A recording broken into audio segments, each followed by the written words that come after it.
Hey guys, welcome back to my channel.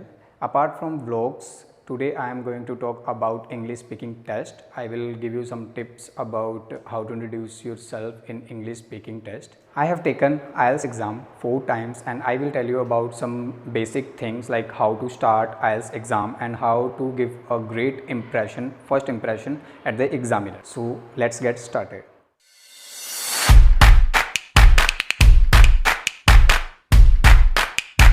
You might know that IELTS examiner may use 4 criteria to assess your answers, but ultimately they assess how well you can communicate, how well you can express your idea confidently in front of examiner, and they always assess your confidence level.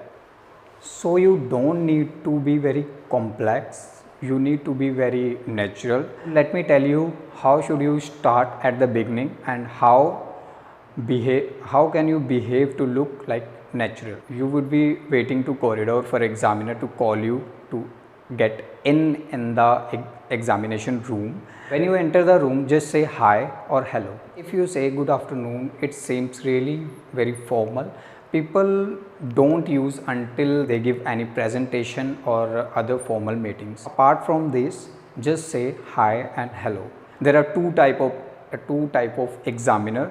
Some examiners start straight away while other have some chatting with you. For example, once I have my IELTS exam, I go to the corridor, and once I enter the room, examiner have a big conversation with me, like he asked about my exam preparation, how I prepare my exam, why I choose this examination, and what is my future plans. Well, another examiner just open the door and say this exam is recorded, and exam started straight away.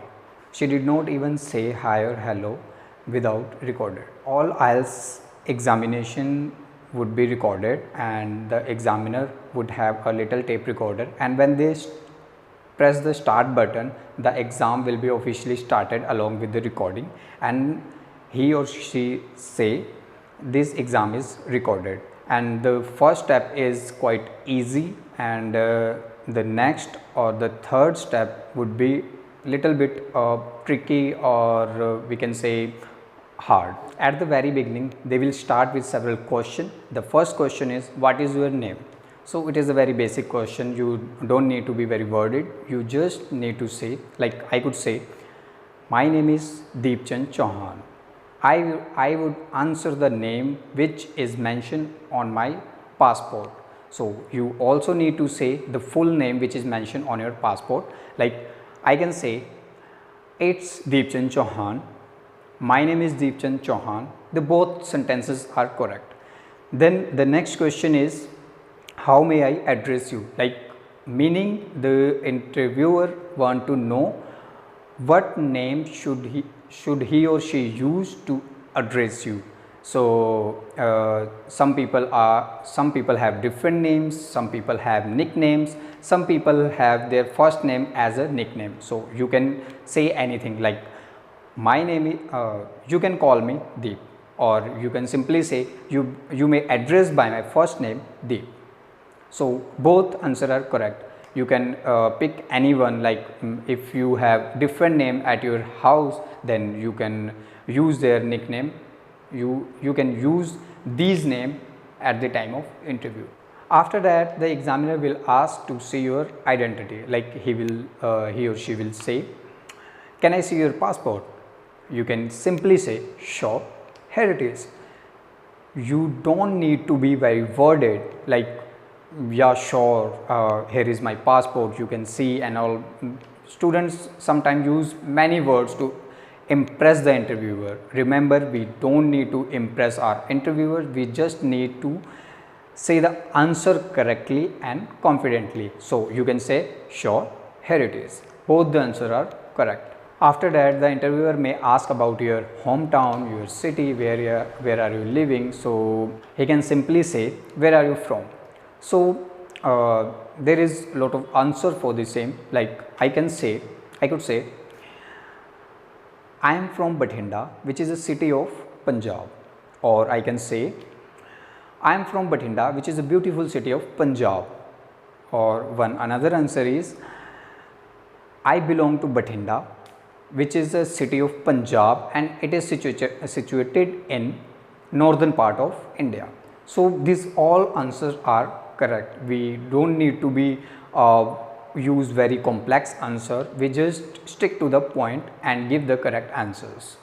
I could also say I am from Bathinda and right now I am living in Delhi for my work or my study purposes. So it could be anything. You just prepare. Some examiner are different. Some examiner are friendly, attentive. They show they are listening to you. They are understanding to you, like what are you saying or what you want to express. On the other hand, some are little tricky, like they show they are ignoring you. They even don't look at you properly. They making some notes. They looking down. They looking outside the window. They just try to distract you, but they can easily assess your exam. They can easily assess your performance, but can you perform well with the all kind of distractions? You just need to concentrate what you need to do, and you just need to do speaking and answer the question properly. The rest is no matter. Be prepared for your examiner may interrupt you in between the question and answering. They bound to the time period. So when it's time to move on the next question, they will interrupt you even if you are not completed with your answer. So or even they can expect you speak more when you not able to cover up your time period. So be prepared and be confident. Don't be hesitate by the interruption from examiner. It might be a challenge for you that can show your ability and confidence level in front of your examiner. And remember, this interruption will not affect your band scores, because these interruptions is just to assess your ability and confidence level. These questions are there to just for warm you up. So don't think you need to give very complex and long answers. So stick to the point and just give the right answers.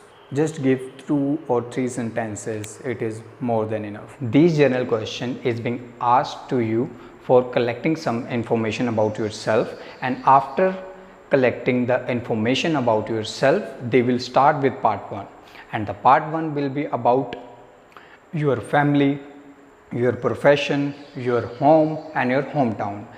The examiner may ask about your hometown, like what is your hometown. At that time some students are confused, but there is nothing to confuse in this question. A hometown is a place where you were born and you live as a child. But in this question we will explain a little bit about our hometown. Like my hometown is Bathinda. That is a beautiful city of Punjab. It has all the amenity available here, and that's where I was born. The another answer is I am living in Delhi. I have been there for 10 years, but Delhi is not my hometown as I haven't spent my childhood here. So people may live several cities, several areas. No matters, you just pick any one and choose the answer as per your convenient. Now I am going to show you another answer about our hometown. Like I am living in Bathinda, that is a city of Punjab. It has 100 of hospitals and government schools. It has 3 crores of population. So don't you think it is I am exaggerating my answer? So it would be affect my band score or affect my communication, like examiner just get bored about your speech. So just stick to the point. Just say I am from Bathinda, which is a city of Punjab, and I am living here from my childhood, or I am been there for 10 years. Anything you just pick and say, just a little answer would be the enough. In the part 3, the examiner might challenge you and interrupt you by asking, like, is it always the case? Is it always so? So they might interrupt you because they just want to know that could you cope with this pressure or not. So your speaking is no doubt good, and the examiner will interrupt you whatever it is, but it would not affect your band scores. After completing part 1 questions, the interviewer may start with part 2, and the part 2 would be little difficult, and this question is all about part 1. And moving further on part 2, the part 2 will be little difficult. In part 2, the interviewer will ask any particular topic and you need to speak almost 2 minutes about the topic with a relevant answer, with relevant vocabulary and a good fluency. And when you completed your part 2, the interviewer will ask some little very difficult question to check your confidence level and check your ability to tackle with any kind of difficulties. Like they will ask about a question. In part 2, you need to answer question with a relevant example or with a reasoning. Like if you answer any particular question, you need to justify your answer. For example, if examiner asks, do you think ordinary people is only responsible for the environment pollution? In part 3, for example, interviewer asks, do you think the ordinary people is only responsible for the environmental pollution? So I could say, according to my point of view, not only ordinary people is responsible for the environment pollution, as ordinary people is only responsible for overuse of vehicles, and sometimes they throw the garbage in the open fields. If we look all over the world, we can see the big organization is more responsible for the environmental pollution, as they have big factories that make lot of noise, lot of water pollution, lot of air pollution by spreading the waste in the rivers and open air. So in my answer, I give the answer yes or no. Along with that, I have also given the reason that why not only the ordinary people is responsible for the environmental pollution, why organizations is also responsible for the environmental pollution. So guys, I will make some separate videos about part 2 and 3 because I don't want to stress this video. So I will make this video as soon as possible. So guys, if you like this video, please subscribe my channel, like the video, comment and share, because these likes and shares encourage me to make more videos. You can comment below if you have any questions, any query. I will try to answer your queries as soon as possible. Enough for today. Thank you. We will meet in next video. Bye bye.